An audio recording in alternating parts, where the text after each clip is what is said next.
여러분 안녕하세요. 국회 천천박사입니다. 여러분 맛집 좋아하시나요? 예, 저도 참 좋아하는데요. 맛있는 음식을 먹기 위해서 맛집 찾을 때 여러분 어떤 과정을 통해서 찾아가는 게 가장 좋은 방법일까요?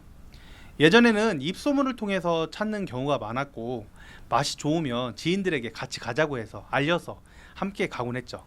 이런 방식으로 좋은 식당 리스트를 늘려나갔었습니다. 그런데 지금은 어떤가요? 저는 지금 현재 대전에 있는데요. 대전 맛집 하면 어디가 떠오르시죠? 성심당이죠. 네. 이제는 단 1, 2분이면 네이버 지도나 인스타그램 검색을 통해서 리뷰를 미리 확인하고 맛집을 찾을 수가 있습니다. 물론 뭐 가보면 진짜 맛집도 있고 리뷰가 조작된 곳도 있을 수 있겠지만 괜찮은 곳이라면 지속적으로 리뷰가 올라가서 더욱더 유명해지죠. 이런 변화 때문에 정성을 다해서 맛있게 하는 식당이라 할지라도 마케팅이 부족하면 손님이 적은 반면에 새로 오픈한 식당도 온라인상의 노출 덕분에 손님들이 줄을 설 수 있는 그런 세상이 되었죠. 이런 시대의 흐름 속에서 우리 주간보호센터는 어떻게 영업을 해나가야 할까요? 주간보호센터뿐만 아니라 장기간 기간의 영업은 주로 오프라인을 통한 면대면 홍보 방식이 중심이었습니다. 어르신과 보호자분들을 직접 우리가 면대면으로 만나서 상담을 하고 한 분 한 분 모시는 방식으로 사람을 채워나갔었는데요. 코로나 시대를 지나가면서 고객들도 휴대폰을 통해서 검색을 하고 찾아오는 분들이 점점 많아지고 있고 주간보호센터도 기간마다 각각 다른 특장점을 활용해서 예전보다 더 많이 투자하고 시작하는 경우가 많아지고 있어서 아직도 직접 어르신들을 가가호호 찾아다니는 방식도 유효하지만 마치 식당을 온라인 검색을 통해서 확인하듯 이제는 주간보호센터도 온라인 검색을 통해서 찾아오는 시기가 되어가고 있습니다. 저희 국회와 자체 조사 결과 확인을 해보니까 2024년 8월 현재에도 온라인 마케팅을 하는 주간보호센터는 30%가 채 되지 않았습니다. 과거에 갇혀서 지역사회 영업 또는 전단지 영업과 같은 오프라인 마케팅만으로 운영하는 대표님들이 굉장히 많다는 뜻이죠. 그러나 앞에서 식당의 사례를 말씀드린 것 같이 현재와 미래의 보호자들은 정보를 온라인상에서 획득을 하고 온라인상의 평가와 리뷰를 통해서 서비스를 선택하는 경향이 점점 더 강해지고 있습니다. 따라서 대표님께서 주간보호센터의 성공적인 운영과 그리고 홍보를 성공하고 싶다면 이러한 변화에 적극적으로 대응해야 한다고 생각합니다. 이미 아시는 분들도 아시겠지만 국회와 저를 모르시는 분들께서는 이런 말씀 하실 수 있을 것 같아요. 아, 네가 뭔데 그런 얘기를 해? 너 뭐 돼? 뭐 이렇게 생각하실 수도 있겠죠. 예, 인사가 늦었습니다. 저희 국회의원은 2016년도부터 주간보호센터 기관 대상 1,300개 이상의 기관 견학 교육, 100여 개 기관의 주간보호센터 창업을 지원을 하면서 오프라인 마케팅을 성공적으로 하는 방법에 대한 교육을 했을 뿐만 아니라 지난 3, 4년간은 온라인 마케팅을 통한 교육 그리고 대행을 통해서 국회의원 직영점 그리고 국회의원을 통해서 창업한 창업기관, 파트너 기관들의 성공을 계속해서 이끌어 왔습니다. 심지어 저희 국회의원 직영 주간보호센터, 직접 국회의원가 운영하는 주간보호센터 같은 경우에는 지난 3년 동안 전단지나 오프라인 마케팅을 전혀 사용하지 않고 오직 온라인 마케팅만을 통해서 홍보 활동을 해왔습니다. 결과적으로 이러한 전략은 훨씬 더 많은 고객의 유치와 브랜드 인지도 상승에 성공을 했습니다. 물론 미리부터 국회와 마케팅을 함께한 기관들도 마찬가지로 온라인 마케팅으로 승승장구하고 있는 상황입니다. 자, 이 정도면 제가 마케팅에 대해서 조금은 더 이야기해도 괜찮겠죠? 자, 그럼 이어서 말씀드리겠습니다. 최근 몇 년 사이에 되게 오래되지 않은 것 같아요. 최근 몇 년 사이에 주간보호센터는 그 수가 급격하게 증가하고 있습니다. 예, 이게 정말 수익이 된다 이러다 보니까 계속 빠르게 늘어나고 있고 그와 동시에 평균 이용 인원수, 즉 정원수가 증가하고 있습니다. 결국에는 지역별로 경쟁이 치열해지고 심화되고 있다는 이야기겠죠. 게다가 신협, 농협, 새마을금고 등 지역사회 활동이 필요한 금융사들이 주간보호센터에 뛰어들고 있고 대기업들도 참여를 하고 있고요. 그 다음에 스타트업들도 대규모 자본을 유치해서 주간보호센터 창업에 뛰어들고 있습니다. 예전부터 장기간 기간을 해오신 대표님들은 아시겠지만 이전에도 이런 금융사나 대기업들이 들어왔었는데 생각보다 제대로 성공하지 못하고 나간 적들이 많았습니다. 몇 년 전만 해도 온라인 보다는 지역의 소개로 각각 대표님들이 한 분 한 분 찾아가면서 또는 보호자가 찾아와서 서비스를 받는 시대였기 때문에 막상 주간보호센터 사업에 들어와서 보니까 생각만큼 그렇게 수익성이 높지도 않고 개별적인 대표님들, 시설장님들에게 의존하는 보호자님들이 많았기 때문에 좋은 시설과 환경을 만든다고 해서 무조건 성공한다는 공식이 성립하지는 않았습니다. 하지만 여러분 시대가 바뀌고 있습니다. 시대가 바뀌고 보호자님들의 생각이 바뀌고 생활 패턴이 바뀌는 것에 따라서 더 좋은 센터, 특화된 주간보호센터를 온라인으로 찾으려는 고객들의 노력들이 증가하고 있고, 이 트렌드의 변화는 각 센터의 무한 경쟁으로 이어지고 있는 상황입니다. 이러한 경쟁 속에서 여러분의 센터는 돋보일 필요가 있습니다. 물론 정부의 허가제 도입으로 신규 센터의 설립 절차가 더욱더 까다로워지다 보니까 경쟁에서 살아남기만 한다면 여러분들한테는 기존 센터들에게는 더 큰 기회가 될 수도 있겠습니다. 이런 상황에서 온라인 마케팅은 기존 센터들이 경쟁에서 우위를 점하고 새로운 고객을 유치하는데, 여러분들이 더 많은 고객을 유치하는데 점점 더 핵심적인 역할을 하게 될 것입니다. 그럼 마케팅만 하면 다냐? 여러분 꼭 그렇지는 않습니다. 최근에 의학기술의 발달로 장기형 등급을 받은 노인의 연령대가 70대 중후반으로 상승하고 있습니다. 이것은 주간보호센터의 주요 이용자층이 더 높은 연령대로 옮겨갔다는 것을 의미하는데요. 그만큼 고객과 보호자의 필요도 더욱더 세심하게 다루어진다는 것을 의미합니다. 따라서 온라인 마케팅 이전에 어르신들이 즐거워할 수 있는 각종 프로그램과 좋은 직원들, 그리고 환경도 기본이 되어야 되겠죠. 물론 대표님의 노인을 대하는, 보호자를 대하는 진정성도 기반이 되어야 할 것이고요. 지금 이 영상을 보고 계신 대표님들은 이 정도 진정성은 있다는 가정하에 이어서 말씀드리겠습니다. 어르신들의 나이가 많아짐에 따라서 주간보호 서비스를 필요로 하는 노인의 보호자 대부분도 나이들이 많아지고 있죠. 그래서 나이로 따졌을 때 한 50대 이상이 되었는데요. 주로 여자분들, 딸이나 며느리분들이 어르신을 주간보호센터에 모시고 오는 경우가 많죠. 여기서 잠깐 설명을 좀 드려야 될 것 같은데, 온라인이든 오프라인이든 마케팅 영업을 제대로 하려면 마케팅 영업 전에 우리의 주 타겟 고객이 누구인지 확실하게 하셔야 됩니다. 이전에도 주간보호센터 영업을 잘하는 대표님들은 주로 50대 여성분들이 타겟이라는 걸 알고 있었어요. 물론 뭐 그전에는 40대, 50대 이 정도 사이였는데, 이 40, 50대 여성분들이 주로 이용하는 미용실이나 모임 등을 타겟해서 전단지나 명함을 들고서 찾아가서 성공하셨던 것처럼 온라인에서 마케팅을 할 때에도 확실하게 주 마케팅 타겟층을 정하는 것이 아주 중요합니다. 결국 앞의 내용들을 종합해 볼 때 주 온라인 마케팅 타겟층은 50대 이상의 딸이나 며느리가 되는 것입니다. 현재 이들 보호자들은 예전처럼 지인들에게 소개를 받아서 오는 경우도 아직 존재하겠지만, 정보를 온라인에서 휴대폰으로 검색하는 경향이 강하고, 그리고 이 휴대폰, 스마트폰 사용률도 상당히 높습니다. 거의 대부분이 사용한다고 해도 과언이 아닙니다.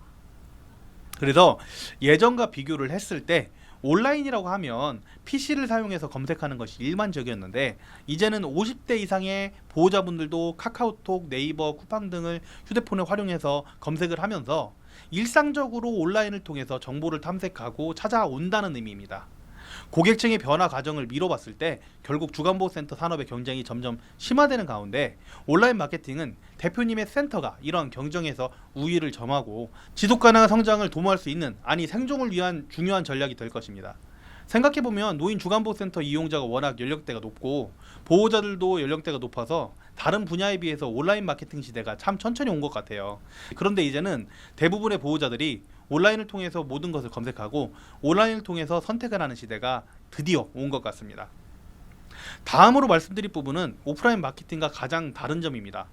오프라인 마케팅은 지역 기반, 소개 기반으로 센터 앞을 지나가거나 전단지를 받거나 현수막을 보고 고객이 관심을 가지고 주간보호센터로 상담이 들어오지만, 온라인 마케팅 같은 경우에는 우리 어머니를, 우리 아버지를 주간보호센터에 모셔야 되나? 라고 이렇게 생각을 보호자가 하는 순간, 전국 어디서든 우리 부모님이 계신 지역을 바탕으로 그 지역에 현재 보호자가 살지 않는다고 하더라도 전국에서 검색해서 여러분한테 상담을 요청할 수 있는 겁니다. 여러분 생각해 보세요.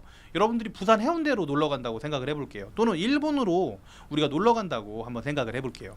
예전 같으면 직접 돌아다니면서 호텔, 식당, 가볼 곳을 사람들한테 물어봐서 찾아보거나 패키지 여행사에 의존하는 경우가 많았죠.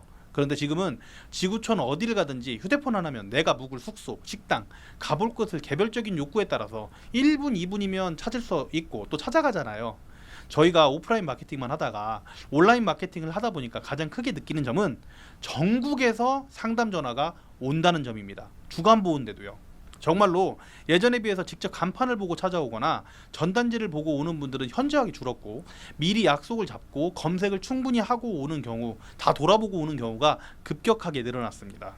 물론 장기형 사업 특성상 보호자가 10대, 20대가 아니라 50대 이상이므로 디지털로의 전환이 온라인 마케팅으로의 전환이 이제야 시작되었습니다. 그렇기 때문에 지금 온라인 마케팅을 여러분들이 시작한다면 여러분도 온라인 마케팅을 선점할 수 있는 겁니다. 경쟁에서 앞서 나갈 수 있다 그렇게 확신합니다. 다만 여러분 아셔야 될 점은 온라인상에서 우리의 고객인 50대 이상의 여성분들은 도대체 어디에 계신 것인가, 그분들에게 우리는 어떻게 우리를 알릴 것인가, 그것을 모르고 온라인 마케팅을 접근한다면 수백만 원을 쓰고도 전혀 가치가 없는 것입니다. 그래서 너무도 답답한 마음에 제대로 알지 못하고 마케팅 업체들한테 속아서 1년치 결제하고 매달 수십만 원씩 쓰시거나 온라인 마케팅에 완전히 무지한 대표님들을 위해서 좀 더 세부적으로 어디에서 어떻게 마케팅을 해야 하는지 제가 지금부터 이어나가겠습니다. 어디서 마케팅을 해야 하는가, 어디서 마케팅을 해야 되는가, 왜 이걸 알아야 될까요?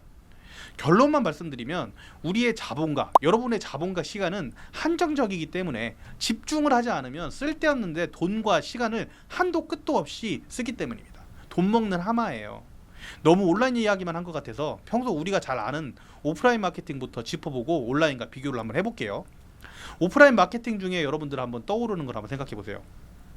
뭐가 있을까요? 전단지, 현수막, 버스 광고, 택시 광고, 엘리베이터 광고, 정말 다양한 방법이 있겠죠. 이 중에 가장 많이 사용하는 건 전단지 영업일 겁니다. 전단지로 한번 해보죠.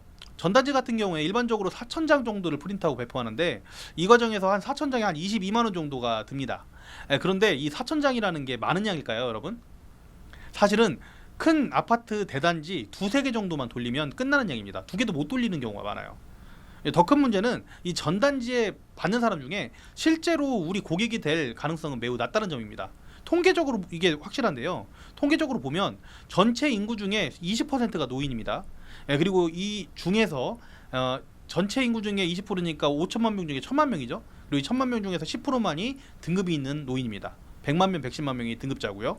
또 이 중에서 20%만이 주간보호를 이용하는데 결국에 전단지를 우리가 4,000장을 뿌리면 이 중에 주간보호센터 이용자가 될 확률은 0.4% 밖에 안 된다는 겁니다. 4,000장 돌리면 겨우 16세대가 전단지를 보고 이 중에서 우리한테 우리 기관으로 연락을 줄 가능성이 있다는 거죠. 그러니까 가능성이 4,000장 중에 16명이면 굉장히 낮은 건데 거기에서 만약에 또 이 전단지를 버리는 수까지 생각을 하면 몇 개 안 될 거예요. 4,000장을 뿌려도요. 대단히 낮죠. 통계상 그런 겁니다. 그러니까 많이 뿌려야지 많이 오는 구조가 될 수밖에 없겠죠. 반면에 우리가 온라인 마케팅을 한번 생각을 해보겠습니다. 예를 들어서 서울 플러스 주간보호센터라고 검색을 했을 때 나오는 컨텐츠를 만약에 100명이 봤다라고 가정을 해보세요. 이 컨텐츠를 본 100명은 서울에 있는 주간보호센터가 필요해서 검색한 사람들입니다. 즉 우리 타겟 고객이 되는 것이죠. 불특정 다수에게 수천 장의 전단지를 돌리는 것과 본인이 직접 온라인상에서 주간보호센터를 검색해서 우리 기관의 컨텐츠를 본 100명의 고객은 효과면에서 수백 배 차이가 납니다. 가치면에서도 수백 배 차이가 납니다. 전단지에 100만 원을 써서 겨우 한두 명의 고객을 찾는 것보다 온라인에서 진정성 있는 컨텐츠를 만들어서 노출시키는 것이 훨씬 더 효과적일 수 있다는 겁니다. 게다가 전단지는 한번 버리면 끝이지만 잘 운영된 블로그는 전국 어디에서나 24시간 365일 내내 존재합니다. 결국 한 달에 전단지에 100만 원을 쓰는 것보다 제대로 운영된 블로그 하나가 훨씬 더 많은 고객을 모셔올 수 있다는 겁니다. 자, 그러면은 좀 더 구체적으로 들어가 보겠습니다. 우리가 제대로 타겟 고객을 정하고 온라인 마케팅을 진행할 건데 이 컨텐츠, 이 글이나 영상을 어디에 노출시키느냐가 되게 중요하겠죠. 제가 앞에서 말씀드린 것처럼 온라인 마케팅을 위한 플랫폼은 매우 다양합니다. 네이버, 구글, 페이스북, 인스타그램, 밴드, 카카오, 카페, 파워링크, 스마트플레이스, 다음, 야후, 홈페이지, 국민건강보험 사이트, 당근마켓, 엄청나게 많은 플랫폼이 있죠. 그런데 우리가 투자할 수 있는 돈은 한정적이기 때문에, 시간도 한정적이기 때문에 어디에서 집중해야 할지를 생각해 봐야 될 겁니다. 여러분들이 식당, 유치원, 미용실을 검색할 때 뭘 가장 많이 사용하시나요? 만약 여러분들이 50대 이상 여성분이라면 네이버를 가장 먼저 사용하실 겁니다. 그렇기 때문에 우리는 네이버를 공략해야 합니다. 네이버 사이트 첫 페이지에 모든 답이 정해져 있습니다. 50대 여성분들이 가장 많이 네이버를 사용하니까요.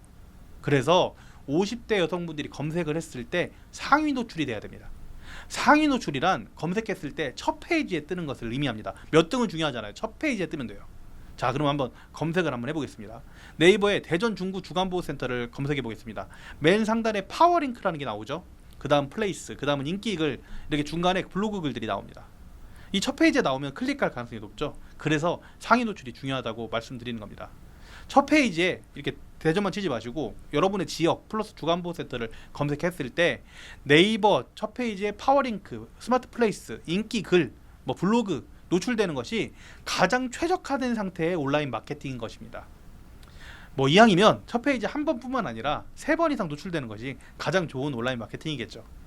그런데 그 중에서 가장 중요한 것이 무엇인지 물으신다면 바로 인기 글란에 있는 블로그 글이라고 말씀드리고 싶습니다. 그 이유는 파워링크나 플레이스 같은 경우에는 광고입니다 라고 하는 문구가 붙어 있기 때문에 사람들이 잘 클릭 안 하는 경우도 많습니다. 신뢰도가 떨어지고요. 그래서 광고 문구가 없고 우리의 진정성을 노출할 수 있고 사진, 글 등 우리 모든 것을 보여줄 수 있는 것은 블로그라고 생각합니다. 결국 온라인 마케팅을 어디서 해야 될까? 수많은 플랫폼 중에서는 50대 여성이 많은 네이버입니다.